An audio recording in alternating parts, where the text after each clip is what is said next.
আপনারা দেখছেন Bengal TV 24x7.com নজরে আপনিও।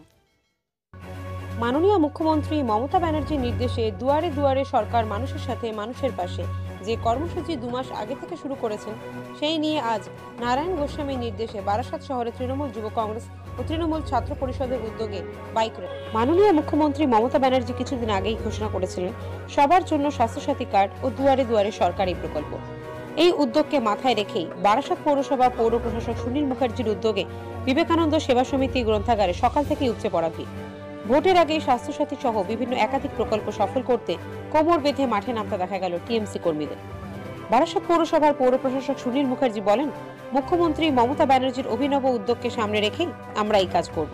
সবাই যাতে স্বাস্থ্যসাথী সহ রূপশ্রী, কন্যাশ্রী, কৃষক বন্ধু সব রকমের প্রকল্পের আওতায় আসতে পারে, সেদিকে আমরা নজর রাখছি। সবাই যাতে সবটা পায় সেই ব্যবস্থা আমরা নিজেরাই করব। সকাল থেকে বিবেকানন্দ সেবা সমিতিতে লাইন করিয়ে মাস্ক, স্যানিটাইজার দিয়ে নাম নথিভুক্ত করে ফর্ম দিলেন ওয়ার্ডে বসবাসকারী অধিবাসী বৃন্দরা।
আজকে থেকে যে আমরা পশ্চিমবাংলার মাননীয় মুখ্যমন্ত্রী মমতা বন্দ্যোপাধ্যায় দুয়ারে দুয়ারে সরকার, সেই কর্মসূচিটা 2 মাসের জন্য শুরু করেছে। আজকে 1 ডিসেম্বর এবং ডিসেম্বর, জানুয়ারি 2 মাস ধরে সরকারের সরকারি পর্যায়ের বিভিন্ন পর্যায়ের লোক, বিভিন্ন দপ্তরের লোক, বিভিন্ন মিউনিসিপ্যালিটি, বিভিন্ন এলাকার এবং গ্রাম পঞ্চায়েতের বিভিন্ন এলাকার, অর্থাৎ গ্রাম এবং শহরে সরকারি নির্দিষ্ট অফিসার বসে থাকবে না, সাধারণ মানুষের দুয়ারে সরকার করবে। এইটা যেহেতু আজকে থেকে শুরু, এটা যাতে বারাসাত এবং গোটা উত্তর 24 পরগনা জেলার মানুষের কাছে প্রচারে আসে। কেন এত বড় অভিনব প্রকল্প, অভিনব পরিকল্পনা স্বাধীনতার পরে পশ্চিমবাংলায় আর কোনো সরকার কোনো কালে কোনোদিন এটা করেনি যে সরকার সমস্ত পরিকাঠামো নিয়ে মানুষের বাড়ির দরজায় গিয়ে হাজির।